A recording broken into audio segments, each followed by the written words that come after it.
Okay, good morning, everybody. It's good to see a lot of familiar faces. I think Jessica and I are on the same frequency cycle with every other year. So Jim had asked me if I would lead a seminar, and he suggested the topic of energy, which I've done before, and I thought, okay, I'll do that again. So the proposal is to lead a seminar on energy science. Of course, energy is a very important topic right now. It's almost every day in the news. I can point to about 15 or 20 years ago, Nobel laureate Rick Smalley, towards the end of his life, was a champion to raise awareness of energy, and he listed energy as the #1 challenge facing humanity. And I think it's probably becoming more clear now that that's true. So there's a lot of interest in, I think students can relate to energy easily, but the focus of this seminar will not be on the politics and the social aspects, but on what are the principles of how we generate energy, what are the various forms of energy that we use, wind, solar, fossil fuels, and so on, what are the underlying chemistry and science of those. And it's going to be a science seminar, but I think the discussions will probably delve into a lot of social issues and probably some interesting aspects and discussions of that as well. So I put together a list of topics and some reading. These are ones that we've covered. I don't have a prescribed format. What I do when I lead a seminar is the first meeting I ask, what do people want to talk about in this seminar? And then I structure it to cover the topics of most interest. Of course, energy is a very broad topic, and we could have a whole seminar just on any one of those topics that I've listed, but I'll try to focus it on the topics that are of most interest.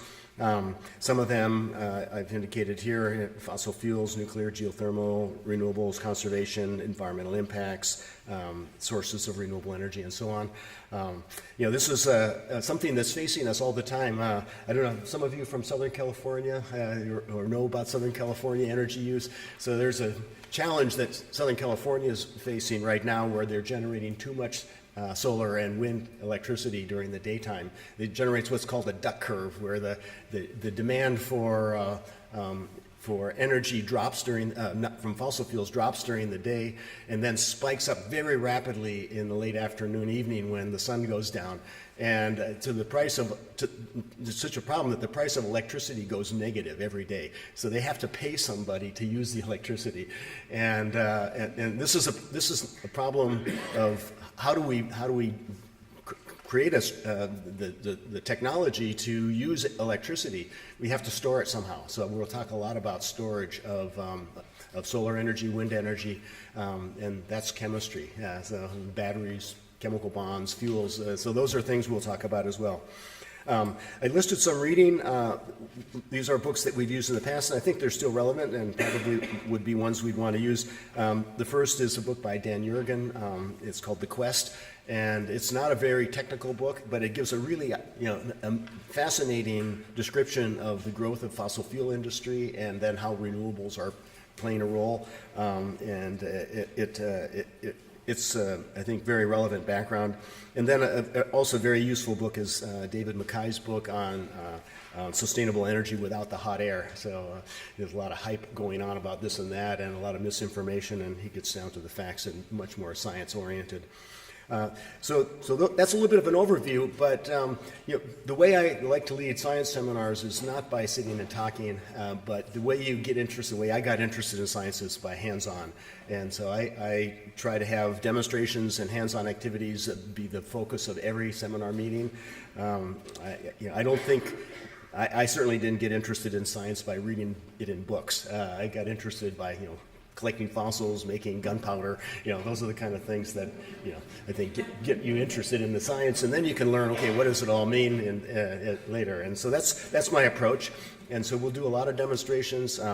Every fellow in the seminar will be expected to generate a demonstration, and then we'll have a discussion about the underlying science.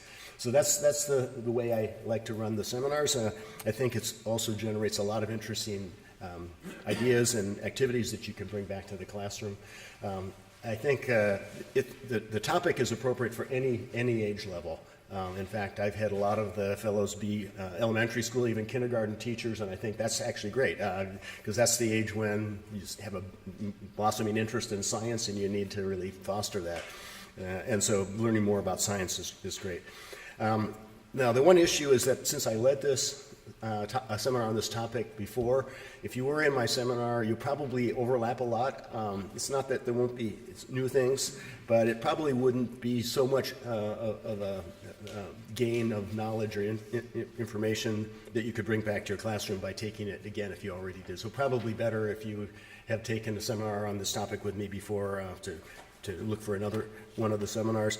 Although it won't overlap with the last seminar I led, which was on cooking. So if you were in that seminar, it's perfectly fine to do this one. Okay, so that's what I plan to do.